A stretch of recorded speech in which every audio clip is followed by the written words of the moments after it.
All right, John, you may have to take yourself off mute. Ruth, go ahead. Recording, I think you already did. Good. Okay. All right, John, so you're in charge. This is John Lowe. So between John Hammerlink and myself, we essentially lead the activities of the virtual chapter, and we'll talk about that after Jake. Let me go right into to introduce Jake and be respectful of Jake's time. I know Jake from the time I led the IERG's chapter in California before I moved to Arizona. And Jake was kind enough to say that he'd be happy to talk to the group because it fitted right in with one of our themes, and I'll explain later about our themes. So Jake, correct me if I'm wrong, but Jake is heads up the life sciences practice for McDermott Bull, who are very prominent in California and throughout the country, as an executive search company with a great reputation. And also he heads up the interim leaders practice. And I was particularly interested in asking Jake if he could tell us and the IERG members how they would work with McDermott Bull and perhaps with other search firms. What is the practice, and how does this work if they're looking for roles as interim leaders? So I'm not going to waste any more time. Jake, let me turn it over to you, please, if you don't mind.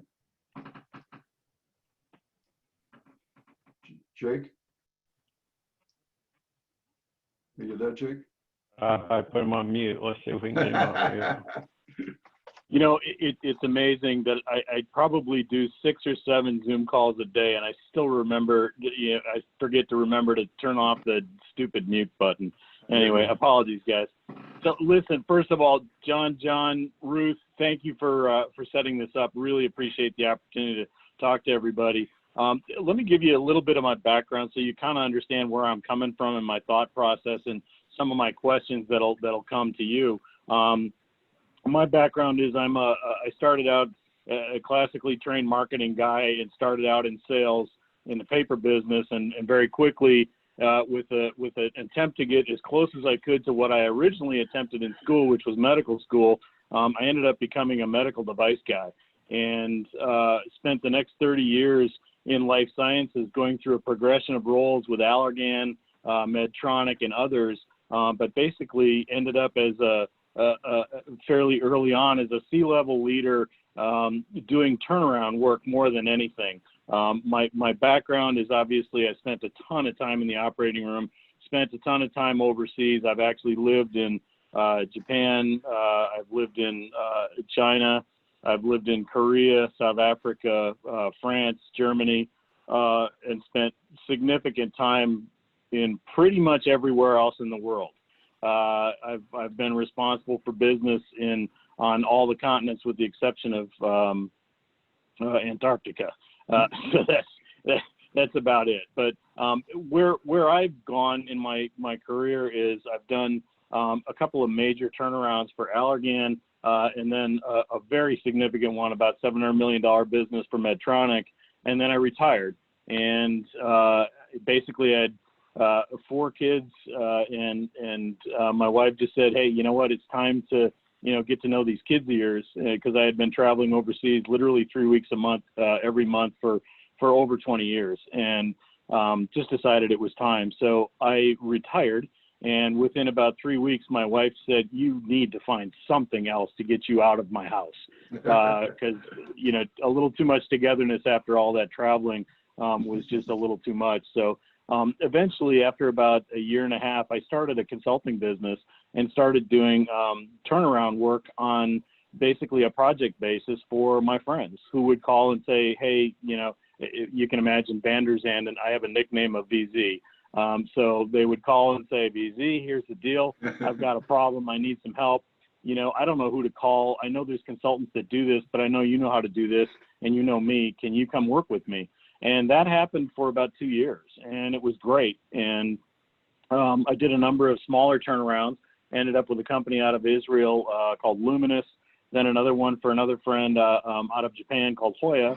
and then did an IPO for a company called Presbia in Irvine. And from there, just decided that I really liked the consulting thing, but I didn't like the selling thing. And I was approached by McDermott and Bull, and they said, you know, how would you like to be a search guy? And I said, well, you know, doing turnarounds, the first thing you do is you evaluate the management team. So I feel like I'm pretty good at, you know, picking really good management people and lead and find leaders that can really make a difference. So I would like to talk about that. And literally 10 minutes into my interview with Rod McDermott, he said, dude, you're a search guy and you don't even realize it. And I said, okay. So I went from there. And my job, I said on the first day, look, what's my role? What do I do? What do I actually physically do every day? He said, look, you call and reestablish yourself with everybody you've ever known and see what you can do to help them. And I said, help them with search? And he said, no, just help them. And I said, well, I've been doing that for consulting forever. That's what I do. And he said, well, what's going to happen is you're just going to find that this goes on. And I said, yeah, but when does the search happen? He said, that just happens naturally. People start calling you and saying, hey, can you find me a guy that can do this or a gal that can do this? And that's kind of where it led to. So now I'm about 4 years in. I've spent most of my time working in a combination of life sciences and technology businesses. To give you an idea of the kind of clients I've worked with on the technology side, Athens Services, big environmental services company here in SoCal. The Port of Long Beach, I've done a number of searches for. They're one of the biggest ports in the world. And then on the life sciences side, I've done a whole bunch for smaller, more startups than anything in ophthalmology and life sciences, because that's really a niche that I've carved out because I understand that world pretty well. Between this business that I'm in now and what I was doing previous, though, I did start an additional consulting practice working with a good friend of mine in Japan who had started a company in Japan specifically to help the U.S. companies get to Japan. And I had started kind of finding a niche for myself with Japanese companies that were trying to get to the U.S. because any of you, I know we're all international, but a lot of us have worked in Japan. Any of you can probably associate with this story. In Japan, typically what they do is they send the next guy on the rotation in to lead the U.S. business. And that could be a sales guy, it could be a marketing guy, it could be an accounting guy. You never know what you're going to get. And a lot of the time they were really struggling. So that's where I found a niche of helping these guys really get into the U.S. business. And that became kind of my benchmark for my consulting, and got really good at asking a ton of questions. So what you're going to find is I ask a ton of questions. So if you don't mind, what I'd like to do is kind of start out by doing it around the horn and have everybody talk just specifically about, you know, what their expertise is and where they really find themselves focusing and the kind of work they've done. And give me kind of a big picture of your background, if you would, too. And Babs, you're on my top left. I'm going to start with you. Sorry to put you on the spot, but you're first. What's up with you? Talk to me. I'm not on the spot at all. Thank you, and I'm glad to be here. I'm Babs Ryan. I'm in Boston. I've been on site in 88 countries. I lived abroad for a decade, and I have 7 patents. They are in retail, financial services, loyalty, and one's in aviation services. I solve problems. But what I'm great at is being a strategic analyst and strategic, not so much a planner, but I'm the person who actually figures out from the assets you have, how to leverage those assets and make a whole ton of money. And I also work for Forrester Research, Publicis Group, was at PwC for a number of years doing management consulting, kind of a lot of the same as you, Jake. I like what you like and don't like what you don't like, kind of. But I was at GE Capital and Citi for years running P&Ls. And what I'd love to do is do some global strategy. And my best patent made $800 million of incremental revenue for the client. Wow. I did it for another increased sales by 900%. That's amazing. That's me. That's a hell of a story, and it's definitely something you need to get in your tagline every time you talk to people. Yeah. And I'm a golfer and a skier, so I got summer There and you winter go. all figured out. And you said Boston, right? I am in Boston. Excellent. All right. John, let's move on to you. John Spillane. You're on mute, buddy.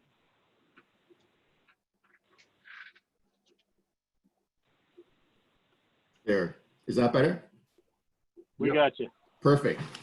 Yeah, so also I have lots of these calls every day, and it is amazing how you forget to unmute yourself, but I guess it is what it is. So I'm based here in Atlanta. I'm from Toronto originally, and I'm an operations-focused C-level executive with global experience in the industrial, automotive, and also in the consumer products business. I've had P&Ls upwards of $360 million, sold products in over 55 countries, and led teams with upwards of 7,000 employees. Also lived and worked in China for 8 years, where I've got a pretty good expertise on how to optimize global supply chains and also to lower costs. I've done turnarounds for private equity owned, for private and also publicly owned companies. And also like to mountain bike and ski when I can, but it's difficult living here in Atlanta.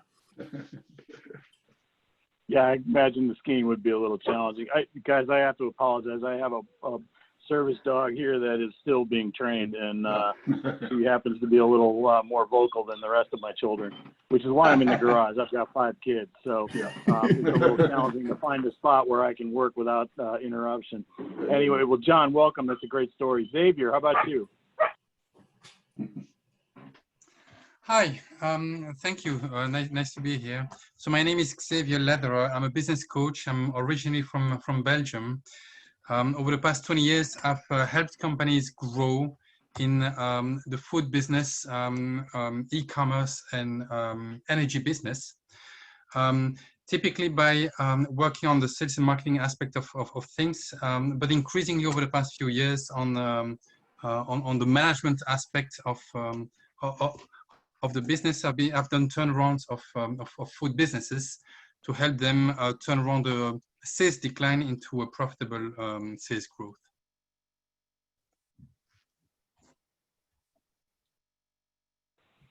Xavier, where are you from originally? Belgium. Belgium. I thought I heard that. Okay. I just wanted to make sure I got it. So you're also trilingual? Yes, that is correct. Excellent. That's helpful to know. All right, Kathleen, let's move on to you. Hi, everyone. I'm Kathleen Phillips. I consider myself a business person with a deep and broad background in IT. I've been in IT operational management at the regional management level in Asia and Australia, and project manager in multiple projects, global projects in various countries. And my passion really lies in solving problems and acting as the liaison between IT and the business. Got it. And Kathleen, where are you based? I'm based in Maryland. Maryland. Yeah. Got it. It's a long story, but yeah. Going from Hong Kong to Maryland. I was going to say, with all of us, I'm sure it's a long story because we all seem to have bounced country to country. Yeah. Excellent. All right. Thank you. Adam, you're up. Hey, everybody. How's it going? This is Adam Person. I'm in Boston. And I wanted to reach out to Babs and say welcome to the family here in the Boston IERG group. I actually have a half-written email to welcome you. So I guess I better finish off the second half and go ahead and send it. My background is international sales and biz dev.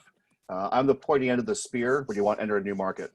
So I'm the guy you send in where no one's ever heard of you or your products or your services, and I scrabble around and figure out how to get stuff sold. My background overseas is about 17 years in Asia, 1 in Indonesia, about 6 in Hong Kong, and then 10 years in Singapore. My Singapore years, I ran my own company doing outsourced sales, sales consulting, and companies would come to me and say, hey, I don't know anything about Asia, but I want to sell my stuff here. And I would go out and build sales for them, figure out the market, and then train their salespeople and turn over an operating profitable business for them. I've been back in the US about 5 years here in Boston because my wife is from Boston. And presently I do ad hoc consulting for smaller companies, particularly either startups or small companies needing help with sales, sales strategy, working on go-to-market strategy, etc. Most of my work is actually domestic these days, so I'd love to get my teeth into some projects on the international side. Love it. Adam, when you were in Singapore, did you work a lot with the Economic Development Council? Nope. I was traveling about 75% of the time, running around Southeast Asia and beyond, anywhere actually from India to Australia, and just working with either European or primarily European or North American companies to sell their technologies, mostly B2B SaaS technologies, but also some random industrial products as well. Got it. Got it. I was just speaking with a company a couple of weeks ago about potentially operating in Singapore, and it was extolling the virtues of the Economic Development Group in Singapore and the work they do. And they said, "You have a guy," and I referred him to a couple people that I know that have done quite a bit of work there. But I was going to add you to the list if that's the case. But anytime any of you have got special experiences in markets that you've had tremendous success, would love to know about that, because as you can imagine, I get a lot of international inquiries in my searches, and pretty regularly get asked for local folks to help. And it's always better if you can find somebody who's been living there as a U.S. expatriate, because we all just seem to speak each other's language a little better, virtually and literally. So, oh, good. Well, welcome, Adam. Mark, let's move on to you. How's everybody doing? My name is Mark Santino. I'm from Connecticut. I've lived and worked out on the West Coast as well as in Singapore and Italy. I'm known for leading sales strategy, planning and operations and finance teams, global organizations in the enterprise IT, enterprise software, SaaS, and cybersecurity spaces. I've not only, so the range of experience are these large companies, Fortune 100 down to startups. I particularly enjoyed my experience in Singapore, which was a turnaround experience. There's a loss-making service business at that Fortune 100 company, and with the leadership team partnered to turn that around, improving margin by 33 points and doubling revenue. This is my first time on the call. I really appreciate meeting everybody in your time today. Thank you. That's great. Thank you, Mark. Nicholas, let's move on to you. Hi, everyone. This is Nicholas Eterovich. I'm here in Miami, Florida. I'm originally from Venezuela. Family's pretty much from everywhere. I'm kind of like a mutt. Have family from Switzerland, Spain, Argentina, Bolivia. But my background is I worked pretty much in financial and in insurance services, a little bit in environmental before that. Pretty much my whole career has been as a consultant, but mainly I did a little bit of outside consulting for companies, oil, and but mostly has been in finance, working at HSBC in Chicago, Citibank here. Some of those roles have been in analysis, internal consulting for finance, operations, and sales. And about 4 years ago, I kind of did a switch, and I started my own financial advising practice. I'm with Edward Jones. And I would say that all these roles that I had in consulting have kind of prepared me for what I'm doing now. I really like how you put it, Jake, you know, how what you're doing now in executive search. And, you know, pretty much what I do is I'm really like a consultant. I work with individuals and companies, just trying to understand their situation, never leading with a product, and just seeing how I can help. But I'm glad to be here, and thanks for sharing your story, Jake. I know, Babs, I can also relate to your story as well. Nicholas, are you primarily working Latin America then, or are you primarily working U.S.? Yeah, primarily U.S. I do have to turn down a lot of business from Latin America. When I worked at Citibank, I pretty much worked for the whole Latin America, so traveled a lot. But yeah, everything is in the U.S. Great, good to know. That's another one where I even personally had the challenge of, walking into the office one day and having my CEO say, I just had an emergency meeting with the board, and they, for whatever reason, have decided that Latin America is our #1 target now. So go. And I literally looked at him and said, "You kidding me, right? I mean, I'm happy to go. I've always wanted to do Latin America. It's the one area I really haven't spent much time in." And he said, "Yeah, go." And I will tell you, I was so lost. I started out in Argentina and then went to Brazil, and by the time I finished in Brazil, it was like, man, I felt like an expert in Latin America, but boy, I was glad to have found a couple of local guys who could really coach me. And that is always an interesting experience, because especially Americans, I found, do not get the difference between, different cultures and countries in Latin America. They just all think, oh, it's all Spanish. And, it's not it at all. So it's really interesting to learn that. So yeah, I don't know if there's some similarities with Asia. I don't want to, take control of the call here, but the Zoom works great. I think especially in the U.S. market. I don't know so much Latin America. You almost need to travel to do business. Yeah, it's definitely a face-to-face business. I love that. All right, excellent. Steve, let's move on to you.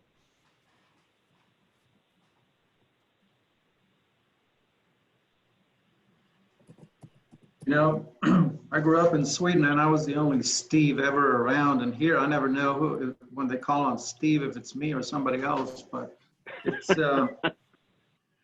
I went from being very unique to every other guy is Steve. But anyhow, I grew up in Sweden, and the first time I left my home country was my dad took over the Olympic rowing team in Spain, and moved down there,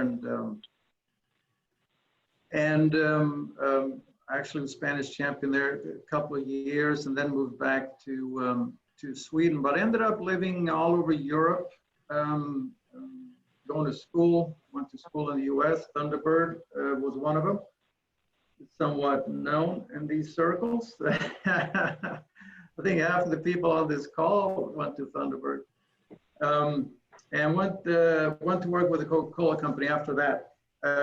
And then did sales and consulting after a decade with Coca-Cola. Lived in Latin America with Coca-Cola. Did a lot of consulting, ran a company in Mexico City, worked all over Argentina, Brazil, and so forth. And then I ran international marketing and business development for a number of restaurant chains. And when I left there, I actually got into search. And when I was looking for a new search firm to join, I talked to Rod. Rod. I'm sorry. I was living in Florida at the time. He flew his plane into St. Petersburg. We had a fantastic lunch with him and his team. And I ended up joining Boyden. Obviously made a mistake there.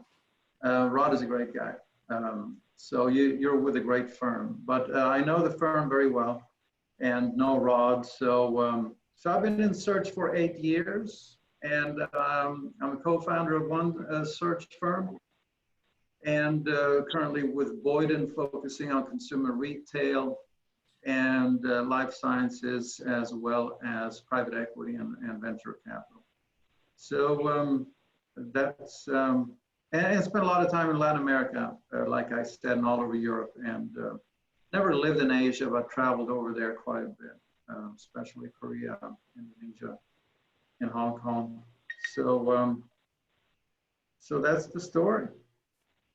That's great, Steve. Well, thank you, and I appreciate your comments about Rod. I will tell you, Rod is one of the biggest reasons I joined, but one of the biggest reasons I stay at McDermott & Bull, because he is such an amazing leader. I mean, from a perspective of somebody who is truly a transformational leader, but also one of those guys who's completely transparent. I mean, you always know what's going on with him, and you know, the biggest discussion with Rod usually is, okay, slow down, dude. You know, we got to think through all this, because he's just got so many great ideas. He's such a great entrepreneur. But Yeah. anyway, well, great. And you and I, by the way, should be connected. If there's ways that we can help each other from a sourcing standpoint, always helpful to know other people. And I'm glad to open my books to you anytime if I can help you with searches.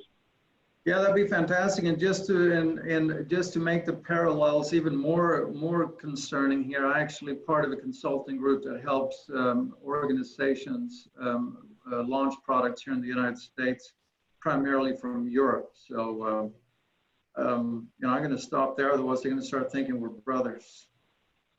Excellent. That sounds good. All right, Frank, moving on to you. Hello, everyone. Thanks. I'm a first-time attendee, so thanks for letting me join.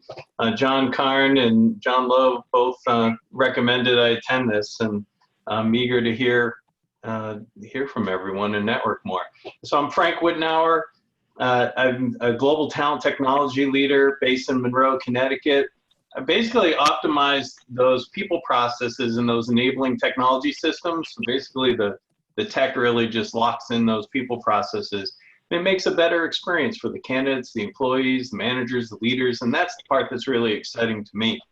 I'm one of those few computer science nerds that have spent their entire career in talent. And the majority of my career has been in global talent at Deloitte, working across 5 continents. Thanks. That's great. Frank, you are an unusual individual in that skill, because I'll tell you, understanding that mindset of the tech guys, I've found to be different. It's something that I don't really get. So I really count on people that, you know their place and their space and understand the team and the thinking. So I may call on you for some advice on occasion, if you don't mind. I would love it. Sitting on the business side, especially at Deloitte, you know, when you know enough to be dangerous, when people are saying, well, we can't do this, we can't connect this to this, and yeah, we probably can. Yeah. All right. Thank you. I love it. That's great. All right, Eric, let's move on to you. So, hi, everybody. I'm Eric Caldwell, and I've been with IERG for forever, I guess since like 2000-ish. My whole background's been international. My father was a career foreign service officer, so I was born and raised overseas. Lived in the Middle East, Latin America, many countries, West Africa, Philippines. Then lived at my father's hometown in Oklahoma for 1 year, so that was culture shock, and I love Oklahoma, but it was very different. And then I went to the Naval Academy and was a surface warfare officer and served on board ships deployed to Mediterranean, South America, West Africa, Persian Gulf. Got married, started having kids, and decided I needed a career where I was home some of the time, and so started a new career with Procter & Gamble. I'm based in Cincinnati, but actually I did not start with P&G in Cincinnati. I was hired by them as a local hire in Puerto Rico, and was in laundry detergent, advertising, marketing. I was there a couple of years. Duracell, which at that time was independent, picked me up to initially start their marketing efforts in the Caribbean, and ultimately, within a couple months, I was general manager of Duracell, Puerto Rico, Caribbean, and Central America. They then brought me to their headquarters in Connecticut, and I was the international sales and marketing guy. Gillette bought Duracell, so I went to Boston, which I knew while I was in the Navy. I'd gone to the Fletcher School of Tufts, so it was familiar territory, and I ended up responsible for the international battery business at Gillette, which is about a $500 million business. They then asked me to take on global marketing, so I handled worldwide advertising, public relations, packaging, things like that for Duracell in Connecticut. Then I was the head of global business to business, so industrial batteries, military batteries, medical batteries on a global basis. Then they did a reorg. I didn't like what they offered me, and I went to work for Conair Corporation in Stamford, and So I was general manager for Latin America and what they call their export division, which basically was parts of Asia and Middle East and Africa. Then from there, actually went on active duty back to the Navy. I was at the Naval War College, working with the International Programs Office to improve interoperability between the U.S. and allied navies. Then I went to Michigan with Homedics, was hired by them to build their international business, and was with them for 9 years, basically, taking it from almost a hobby to a serious business.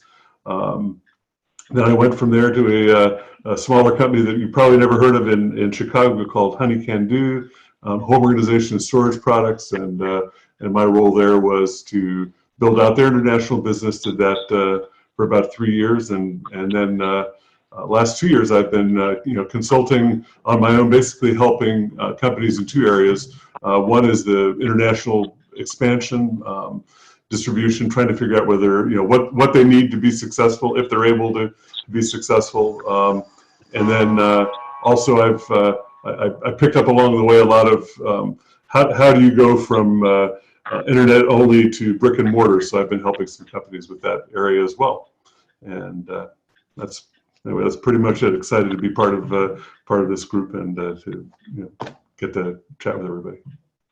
Eric, that's an amazing background.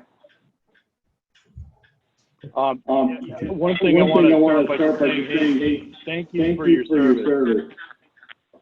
Anybody that has done military service, I would strongly encourage you whenever you can to make sure that gets into your story. The reason I say that is because as a search guy and as a former, basically client doing search on a very regular basis, I always found previous military experience to be something of extremely high value in the workplace and leadership and organization, and just overall tenacity and ability to effectively get shit done. So I'd encourage you to make sure that people know that. But I wanted to also ask you if you have been keeping up with the folks at Conair, and the reason I ask that is just because there's so much change going on with the family now, and that might be an opportunity for you given your previous experience. That's a good question. I've not really had much interaction. I will typically, their big show is the International House Pro Show, which I've attended for many years since leaving there. So I left Conair in 2003, and so okay. I've run into Ron Diamond, a good number of times, but I don't have a close relationship with them. Of course, Lee Senior passed away, about 2 years ago, I guess, and I knew Lee Jr. During my time there, but really, I've not kept up with them. Good. Just wanted to make sure I understood that. Okay, cool. Excellent. All right, Samaya, I'm not seeing your pretty face, but I see your name. Are you on with us? Oh, hello, everybody. Hi. Again, the mute issue. Hello, everybody. Yes, my name is Samaya, and I'm an HR executive with all HR functions. My experiences are in the Middle East, Gulf region, that is including Kuwait, Saudi Arabia, and Dubai, North Africa, Asia, India, and Philippines. And I have worked and served in different businesses like oil and gas, information technology, medical, logistics, and management consultancy. And if anyone would like any help of mine or would like to start a business over here, I'm ready to help. That's great. Samaya, you as well, especially for Americans trying to understand the Middle East region.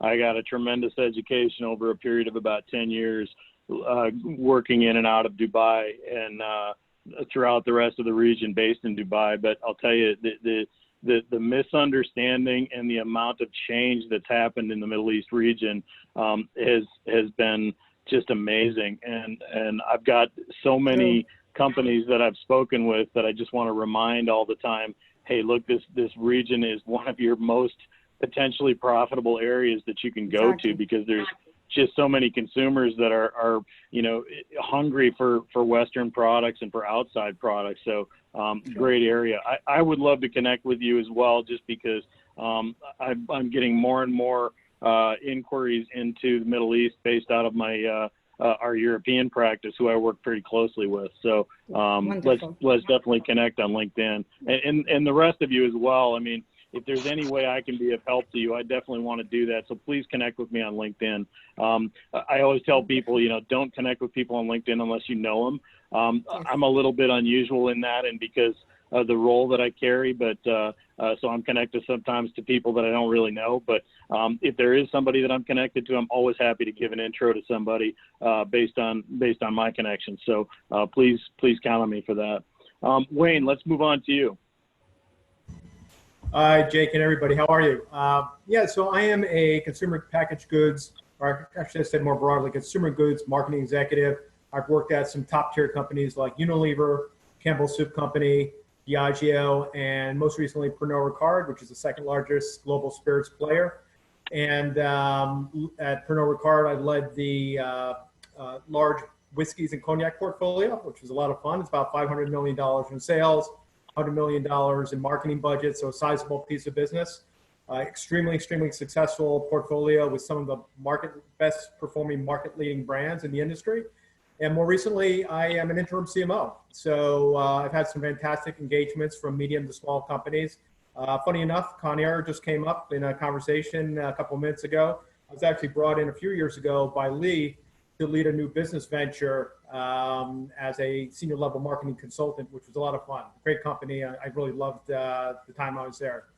So yeah, so right now, again, I am an interim CMO. And at the moment, I am leading the marketing efforts for a startup in the New York City area. That's great. That's great. I got to say, I mean, a $500 million whiskey business, man, that's my dream job. A lot of fun. Great brands. Yeah. Well, I'm glad you're in with Conair too, because there's so much change there, and I think they really need good help. So it's good to know that they've got somebody solid. So thanks for that. All right, David, let's move on to you.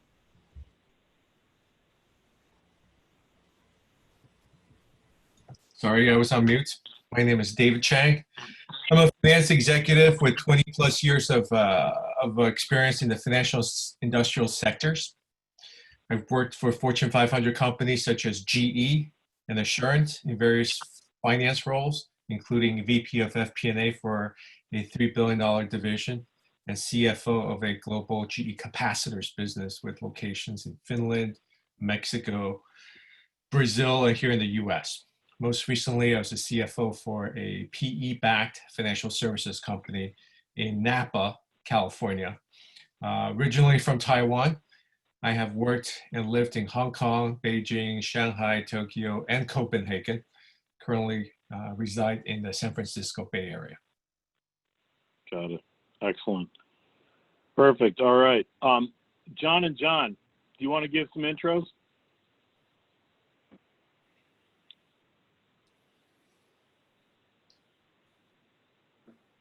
Of course, we're the ones that can't take ourselves off mute. Yeah, I gotta say, I'm gonna pass Jake because it would be unfair. But thank you. This has been a great way to go around and introduce these people to both to you and to themselves, to each other. So thank you. This has been fantastic. Keep going.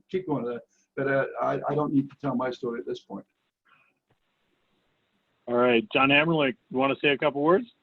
I can say a couple words and not dwell on it, but if you really want to know about Middle East, spend 6 years in Iraq and Afghanistan during a conflict outside the wire, building businesses and helping turn around state-owned industries to become private.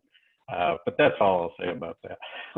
Let's see if there's anybody else on here that wants to talk about their background. These backgrounds are fascinating, everybody, so don't be bashful. It's incredible the backgrounds that are within this group, and I encourage everybody, as Jake's saying, Jake, I appreciate you doing it, is to reach out to each other and get to know each other even better, because there's a lot of common ground here. Jake, is there anybody else on the list that we're missing? I've been trying to track through it. I was just going based on the videos that I'm seeing. So I know there's a number of other participants. So does anybody else want to speak up? Yeah, if there's anybody else who's called in, sometimes they don't show up. So if there's anybody who's on the phone, speak up, please. No. Maybe they're on mute. Well, we can start calling some other names out. I put the list on the screen. You should see who else is on there. I was going to say, I'm seeing Yazan come up. How about you tell us about yourself? Come up, mute. Who is that? Yazan Maya? You're on mute, buddy. Yes, I know. There we go. Sorry, some technical issues. Hello, everybody. I'm first time attendee. It's great to hear all these stories and from all these backgrounds. I'm new to IERG, actually. An amazing organization. I'm really liking the idea. I'm from Jordan. I hold a bachelor in biomedical engineering, a few certificates in telecommunications and programming.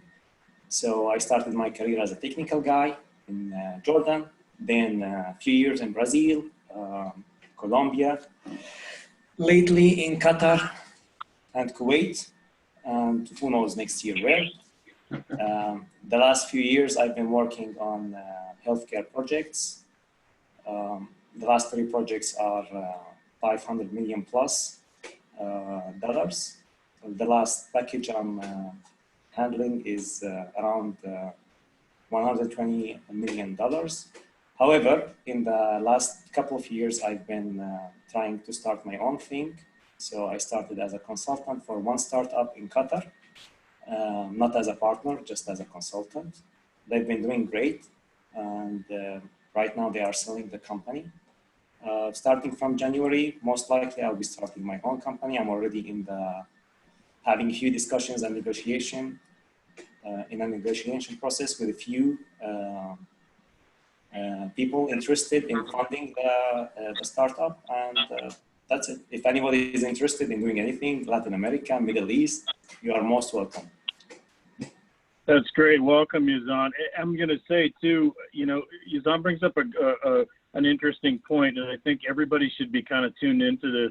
As a community of consultants, we have not only the ability, but kind of the responsibility to help each other get moving.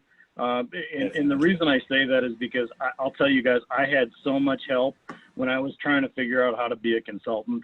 And it was everything from, I had one guy share with me how he does his hour billing. I had others share with me their contracts, share with me their CDAs, things like that. And I'll tell you, it goes around, and it comes back to something that I always tell people who are in positions of transition, moving from one role to another. I always remind them that you know, 95% of the time our jobs come through networking. Even the ones that I get for search come from networking. I get somebody that says, yeah, you ought to call Van and that guy knows his stuff on this part of the business. He might be able to help you. And that's how I get the majority of my business. And I think it's good for all of us to be helping each other. And that's why when I say I'm happy to communicate with anybody, I mean, you give it back and pay it forward. And I'll tell you, it really does come back to help you. So I would encourage everybody to connect with each other as well. Listen, I'm going to hold on the rest of the intros just because we've only got about 15 minutes left, and I want to get into our topic specifically and share with you some ideas about MBIL and some of the work we do. As you probably are already familiar, we have basically 3 parts of our business at McDermott and Bull. We have the retained search business, which is only retained. It's only usually VP and above. We do some director level work because titles creep a bit, but basically it's VP and C level. Anybody that reports into the CEO or to the board, those are the people that we find. On the other side of the business, though, we also have our retained business, or I'm sorry, our interim leaders business, which I'm going to talk about in a second. But then the third arm is our executive network. And I would tell anybody that is a senior leader and wants to be in a network that is extremely well maintained by our company and our team. This is a group of people who are probably about 12,000 strong now. They all are people who have at one point or another been in transition. They've all been vetted to be senior level. So when you're networking with them, you're getting people who have had similar experiences and know what you're talking about. So it's a great group, no cost to anybody, and there's a ton of services and benefits, including weekly webcasts where you get an opportunity to network similar to this with other senior people. So it may be helpful for you to take a look at that on our website, which is MB Exec. But then the third part of the business is our McDermott and Bolt interim leaders. And what that is a group of people who in our company, and John, I have to correct you, I don't actually manage that portion. I do consult with them pretty regularly because I assist on the life sciences and technology, specifically with helping them with talent. But what this group does is literally on sometimes a couple of days notice, we drop in a very senior level executive into positions to do a variety of different types of roles on a temporary basis. What the beauty of this is from a consulting perspective, when we bring somebody in, it's very similar to a search where we'll present 2 or 3 different consultants to the company. The company will have an interview with them, and then they'll choose one that they want to work with. What happens is then we agree on a rate, what you would be charging the company, and then you get paid based on hours that you submit to McDermott and Bull every 2 weeks, and then you get a paycheck from us. So there's no billing, there's no invoicing, there's no worry. It's just straight out paid, and it just makes it a lot easier. Average rate is anywhere between 100 and about 300. Most typically, it's between 150 and 200 per hour. There is, based on every company, it's a little bit different because it's a client specific, but it's reimbursement for travel as well if it's something outside of your geographic area. But that's why it's helpful to know your geographies as well. We do work on a global basis. As you probably know, if you've looked at our website, we have offices across the U.S., but we've also got offices in Vancouver, in Amsterdam, and then in Madrid as well. And then we do businesses in other parts of the world through partner companies that we work with. And we're actually looking to expand our own footprint to make those McDermott and Bull companies, not just partners. So we do have quite a bit of expertise, and we're continually gaining expertise in other markets as well. The areas we focus on really are the biggest ones are finance and accounting, operations, HR, specifically technology strategy. The one that we don't really do a lot of work in is sales and marketing. And it seems that, unfortunately, for those of you who are more focused on sales and marketing, those are roles that they typically will find someone that they are already associated with. So they don't go out to us for those roles. But those are definitely things that you can look at. As far as the needs, companies that come to us usually are going through some sort of change, either good or bad.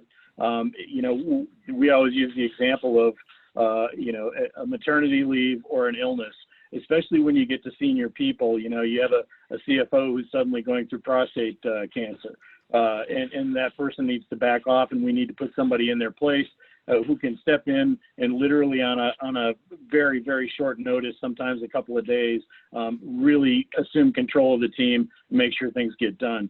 Those people are typically a little more senior than what the client asks for. The reason we do that is because, first of all, it's just a good way to guarantee that they've got everything. So if they're asking us for a controller, we're looking at people who have done CFO work because they get it, and they can also bring the team along, and they're usually pretty good at transition. So those are kind of the big things. Another good example is a company going through a transition of like an ERP system or putting in a CRM system, and they don't want to have their normal regular day-to-day team focused on something like that. They want somebody to come in as an expert on the outside who can look at all these pieces and has that experience already. So those are big ones, but it's usually a milestone change for the company. A lot of the times it's transactions, either pre or post. A lot of the time it's turnarounds and workouts, which from our discussions, it sounds like all of you are adept at doing some version of turnaround and workouts. And so that's really helpful. And then the other big one is private equity. Whenever there's an acquisition or a divestiture, it's usually a pretty sophisticated situation. We don't get called for the common stuff. We get called for the really hairy stuff. So if that's something that you love digging your teeth into, that's something we definitely want to know about you. Trying to look at, just take a quick check at my notes to make sure that I've covered the basics. Let me open it up to you guys for questions. Does anybody have anything specific they want to understand that I can maybe share about how we work? How busy is your practice right now, Jake? Surprisingly, we have had 2 of our best years in a row. I would tell you right now, I think we have 22 people out on assignments, which for us is pretty big. To give you an idea, we are the number 24 biggest search firm in the country. And last year, our MBIL business outpaced our search business significantly. So it's pretty busy. Under COVID specifically, it's been really busy because there's a lot of companies suddenly looking at things like, okay, how do we preserve our cash flow? How do we preserve our equity? How do we do a pivot into another part of the business?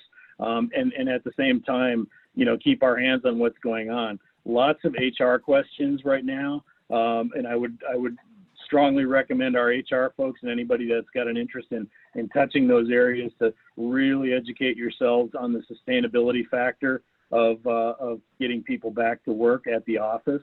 That's a big one. In fact, I've got a webcast in a few days with Dr. Mason Harrell, who's a former Navy flight surgeon and public policy expert. We're going to talk about sustainability in the return process. So that's an area that we're getting a lot of question on. Still a lot of PE activity going on. And then the other thing, John, I would tell you is that on the search side, everybody kind of makes the assumption that, wow, this is a tough time for the search business. On the contrary, we just closed our best quarter in 20 years. And what's happening, and this is where I think it really ties into all of you from a consulting perspective. I have a ton of CEOs that I talk to on a regular basis. I probably get to 10 or 15 different CEOs every week. I would say with all those conversations, I would say that 80% of them have specifically had the discussion with me about the lack of imagination and creativity in their team. Specifically when it comes to, the Imagineering aspect of how are we going to do business going forward? Because the big challenge under COVID is everybody's thinking, well, there's all this crap coming at me 100 miles an hour, and we're going to have to do business different to keep our customers satisfied. I've got one that I actually just won a search on yesterday for a new CFO for a company who did a major pivot doing genomic testing and realized that the only way that they were going to maintain their doors open was to pivot to COVID testing. So they've done that, but it's requiring a whole bunch of new talent that they've got that they don't have. And a lot of the senior leaders that I speak with say the same thing, which is, my guys just don't have the imagination to look outside the box and see things differently. That's where all of you as consultants specifically, because we see so many different types of businesses and we've had such great experiences, especially this group with the international aspect, because we're just predisposed to be much more open and more accepting of different ideas because we've all worked in different cultures. So I would encourage you to get real busy right now on your BD if you're not. I think that's a really big aspect. Does that answer your question, John? Yeah, no, that's perfect. Thank you very much, Jake. Hey, Jake. Yes, sir. So in my role, I'm always meeting a lot of people, and what is a good referral for you? So how do I recognize someone that I'm like, oh yeah, you should talk to Jake? I always tell everybody the same thing. Look, here's the deal. We work with companies. We don't work with individuals. But that said, I always want to meet really good, talented people. So if you've got somebody that's going through a challenge, I want to know who they are. especially if they've got strong background. And I would tell you, there isn't anybody that we've spoken with on this call that I wouldn't want to be associated with on my LinkedIn at least, and get you in my database so that I know you and know your skills and your capabilities.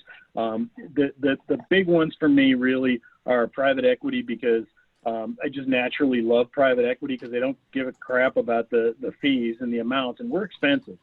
We are the most expensive solution there is when you're trying to replace people. But private equity buys us immediately because they get the fact that we're just total quality. We move really quick. We understand their world, and we understand the kind of people they're looking for. So we love private equity. And then past that, I love any CEO, CFO, or CHRO, because they're typically the three decision makers in most companies, and any board members, obviously, as well. And what you'll find is I have a really low-key approach, which is, hey, we should know each other, because at some point you're going to need somebody like me. It may be me, it may not, but at least you'll want to know me because of my connections in the industry and my knowledge of the industry. The difference between me and most search guys is that I come out of my business. So I'm a 30-year, chief commercial officer, having done turnarounds around the world. When you tell me you need a CFO, I know what you're looking for because I've done it 5 times myself. So that's the key thing about McDermott and Bowl. All our partners come out of our spaces that we work in. So when you talk about, med device or pharma or biotech or consumer healthcare, that's my world. I get it. So those are the kind of people that I'm most anxious to meet. Okay, great, thanks. Good. Anybody else? Jake, this has been fantastic, and I thank you immensely. And thank you for your generosity, both with your time and with your willingness to connect up with these people. So that I encourage everybody to reach out through LinkedIn, presumably would be the better way. And I'm also intrigued that a lot of the people on this call could really benefit from the executive network. So that's a very open and generous offer as well. So thank you, Jake. You really absolutely, John. Listen, I want to leave you guys 2 other thoughts. One is there is a woman in our organization who is our vice president of talent. Forgive me, I'm grabbing my sheet so I don't screw up the number, because I have a tendency to work off my memory and be wrong. Her name is Tamra, Tamra Solis, Solis. Tamra is our VP of Talent Acquisition, and you can reach her at Solis, Solis, at M like Mary, B like boy, exec, EXEC, mbexec.com. Tamra, and you can look her up on the website too if you'd like, but she's our VP of Talent Acquisition, specifically working with interim leaders. And I spoke with her yesterday, and I said, look, I don't want to inundate you, but this group in particular is really strong with international experience. And as a result, and she stopped me in the middle of the sentence and said, oh, these are people I want to know. And I said, great. So if you have an interest in doing some interim work, Tamara is happy to have a discussion with you. The one thing I would do is please reference that you're with IERG and that you have spoken with me, so that she knows that to make you a priority. As you can imagine, especially now with a zillion people out of work, she's getting a lot of people coming in wanting to be interim leaders for us who aren't qualified. So I want to do my best to make sure that she's getting the top of the list is people that are already qualified. So keep that in mind. The other thing I want to encourage everybody to do, and some of you did it, and I'll specifically reference one that I thought was particularly good and memorable. I want you guys to all think about this, and I'm telling you this as a career consultant, but also as a guy who looks at search every day, and I talk to so many people, and I want to really understand who's different and why they're different. I want to be able to put you in a box in my head that makes sense and helps me remember you. And Adam, I'm going to pick on you. I loved the way that you said what you do. And everybody needs to be able to do something like this. Adam said, I'm the pointy end of the spear when you're trying to get into a new market. I'm your guy. Every one of you has a story about what's the 1 or 2 things that you do absolutely better than anybody else.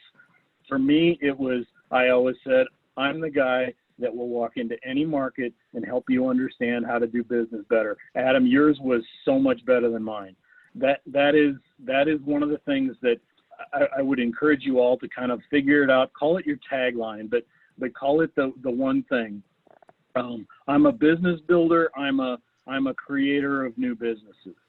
I'm an international entry point person. I'm the person that tells you how to do business here or here. Whatever your story is, whatever your key thing is, know it, practice it, speak it, use it every time. And then I would tell you the other thing is really work on your stories. Go through the 2 or 3 or 4 things in your career that you're most proud of. Make a list of those things and really work on the story. And the reason I say that is because when you get on the phone with somebody who, like me, I'm a CEO and I'm looking for a specific consultant for an area to help me, I want to know a couple things. I want to know, what is your expertise? I want you to give me an example or 2 of your experience. And the other thing, and this is another one that may hit hard for some of you, but I'm going to be brutally honest, we're all older, we're all experienced, we're all senior. And the one question anybody younger than us is going to be thinking is, how does this guy keep current, or even does this guy or gal keep current? So you need to be able to articulate that when you're having your discussions with people. So I'm sorry for rushing through that, because I think it's really important stuff to know, but I would encourage you to do that. And if you're having challenge with it, if you want to test it out, hey, call me. I'm happy to take calls anytime. I'm crazy busy on the phone most of the time, but if you shoot me a text, I'm always happy to talk to anybody. Let me give you my phone number as well. It's 949-541-5000.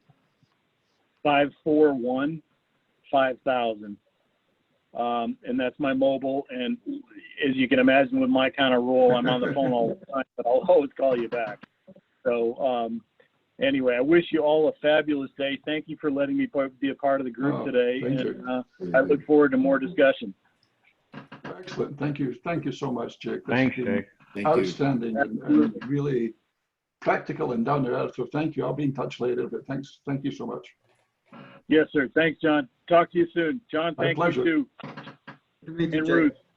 And Ruth, yeah, Ruth is the organizer. So stay on. Anybody that wants to stay on the line for a couple of minutes, and we'll let Jake. Let me reinforce what Jake was saying. Ruth has been recording this, and the recording of this meeting with Jake is available on the IERG website. And if you have trouble finding it or accessing it, then contact Ruth and she'll help you. Because this is a great way for you, I've had to do this myself a number of times, is for you to go listen to what you told Jake and see if it measures up with what Jake's advice was.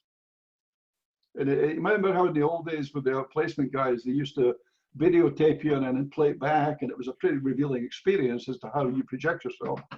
So this would be a good way for you to say, I wonder how I came across. And I wonder if I made my main point, as Jake is suggesting you need to make. So I encourage you to do that. Let me just run through a couple of business things. John, are you okay with me taking it over for a minute? Absolutely. Okay. So quickly, so that was fantastic. I really do appreciate Jake coming through like that. As I say, I had a friendly relationship with M&B when I was leading the chapter in California, and they really helped and worked with us well. So I was really pleased that Jake responded and was willing to give up so much valuable time and such great advice. So that's really good. So please feel free to reach out to him. And if you need any help from me to make the connections, just let me know.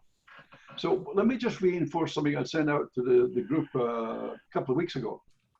John Hammerlink and I, after last year, we were all over the place, and we then went back to the virtual chapter people and said, you know, what are your, you know, where can we be of help to you, and how can we help bring value to you that's going to make you want to stay in IERG and want to stay connected to the virtual chapter.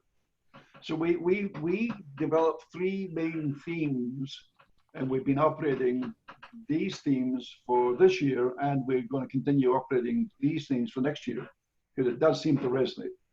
So one theme is, one of the main themes is how to do business in a specific country, how to do it in a geographic region, how to do it in a specific industry sector, or how to do business in the middle of a specific kind of transaction, an M&A. I had a great discussion just recently with somebody about pre-deal and post-deal, because I met some people who were investment banking people, and they really never dealt with an HR guy who knows how to handle post-deal.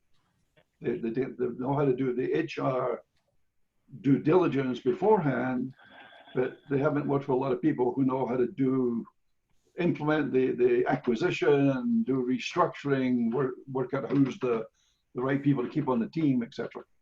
So that's doing business in. So if you have an interest, get a hold of John Hammerlink or me, because we're already starting to put the schedule together for 2021. So we can get your date, select your date and your topic. So reach out to John and I, John or I, and we'll get you on the schedule. The other focus that John Hammerlink and I have worked on is executives in transition. And as you know, IERG has an active career development and open, we've combined it. So it's now the career development open clinics group. And I'm on that group. And if you need, we'll make sure Ruth and I get you invited if you're looking for some advice in your transition. And more specifically, John and I have focused very much on pivoting. That if we're at a certain stage of our life and our career, we're not only are we looking for traditional career roles, but we're looking to buy a franchise, set up, go into independent business, etc., etc. So we're interested in sharing experiences, help provide people with advice, what worked and what did not work, and success. And later sessions, we're going to have some people talk about what worked and what did not work in trying to do a pivot. And then the other thing that worked out so well today with Jake is we encourage IERG members to book a little time to say, I would like to take 10, 15 minutes to just tell you what is I do, what am I looking for, and how can you help me? And John and I, we actually have a template that one of the members helped us develop. And we use that to guide your format, is to get to the point and tell us what you're looking for and how can I help you. So please get a hold of us. So that, John, I don't know if you can flip on to the next one, please. I think you can control. Well, sometimes I do, sometimes I don't. So this is we've got a few loose ends, but this is the program that we have in the virtual chapter for the remainder of this year. So we've got a couple more, things to just details of it. We're going to have a discussion panel on pivoting. We're going to then have Jürgen is going to come back again. He had a great conversation with us, but we didn't have enough time to really have question and answer and discussion. So Jürgen is going to come back, and he's very entertaining and very is really good. Woven in it is some really good advice. So we'll have a storytelling event. So then we're going to have a discussion about buying a franchise, and that's going to be led by Bill Brimmer from Frannet, and we've got a couple of other people. We're looking for a franchise broker and a franchise lawyer to talk to us about what's involved in doing that. So post-US election, our friend Mike Sikarsky, who is an IERG member, and I've known Mike for some years now, he's a good friend of mine. Mike is a true expert on China, and he's going to talk post-election with the impact of the outcome on doing business in China. So that clearly is going to be very topical and very much will have a lot of interest to a lot of people, I'm sure. And then from Southern California again, from my associations in Southern California, our member is Bill Edwards. Bill works with companies on how to expand internationally through franchising. And he's got a lot of experience in this area, and I think will really open your eyes to a lot of possibilities of what's going on there. So Bill This is not to do with buying a franchise in the US. This is how you can use franchising internationally to expand your business or your client's business. So that's the program for the remainder of the thing. I think, John, you want to add anything before we close up? Well, one thing that I want you to know is if you figure out how to open your chat window, several people have things to everyone, and you do that by going to the bottom and opening up the chat. For those that have posted something, I'm not sure how that records when we record this. If you have posted something, do me a favor and reach out to me by just directly by email or call me, and we'll try to make sure we get your post posted for everybody to see, so you don't miss out on having the ability to communicate with everybody. That's all I got, John. I appreciate everybody listening in. It was great that Jake took time to pull out some of your backgrounds, just amazing backgrounds. I'm humbled when I hear about some of them. But let's make sure we interact with each other and find out more how we can help each other. John, I'll let you finish up then. No, this has been fantastic and great, and I appreciate everybody being much more interactive, because that's something that John Hammerlick and I have struggled with. That we are going to formally, we've decided that we're going to make these meetings in the future are going to be longer. And we will start with introductions, particularly for new members and new people or people who've got news to share with the group. Then we will have typically a single speaker and a presentation or a story or whatever.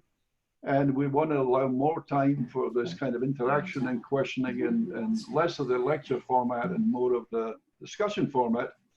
And then we want to be able to finish up at the end with where do we go from here kind of thing. So that we're going to allow in the future, we're going to allow up to an hour and a half. We won't always take it, but we don't. On a couple of occasions we've run up against this hard break at 1 hour, so we're going to kind of allow ourselves some flexibility. Hey, John.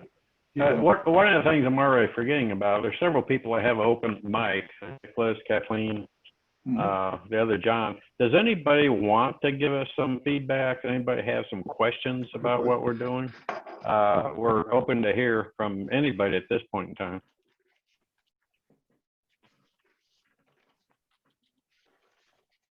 Nobody? Come on. So I thought this was great, and also Okay. I really liked how like all of us today, a short introduction to just sort of hear what everyone's done. So I think that was a very positive thing to do, and also Jake was also very, very informative.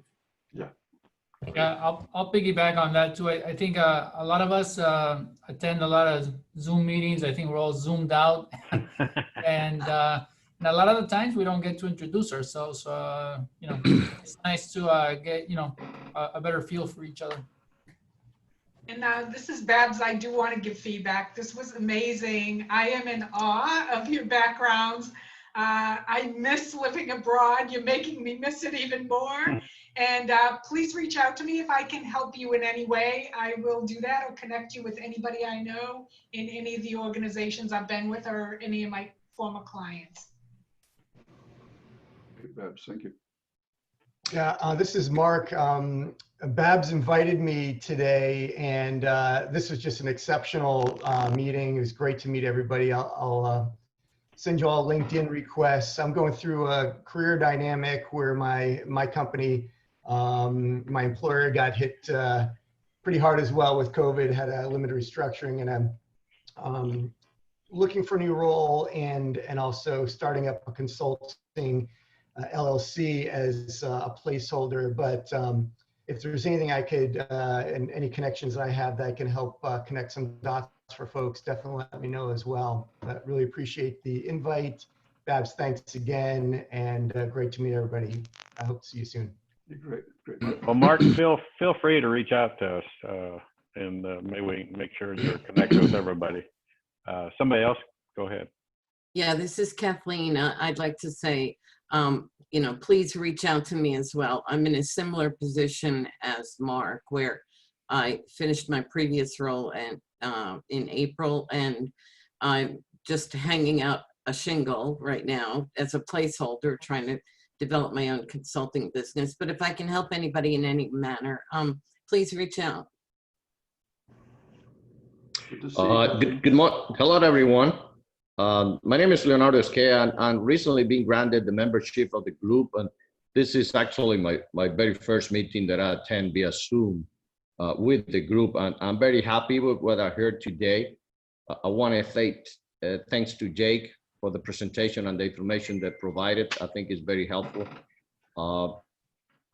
I've been invited, my sponsor was Fred Suarez. So I'm coming with a background in maritime safety and regulatory compliance for the shipping industry, especially with the marine operation on the cruise line sector.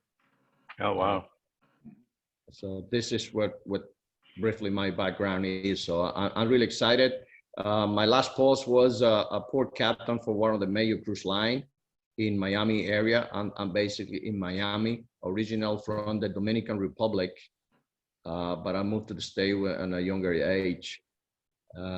Since then, I've been located in Miami after I finished the tours on the different class of ships for the cruise line industry.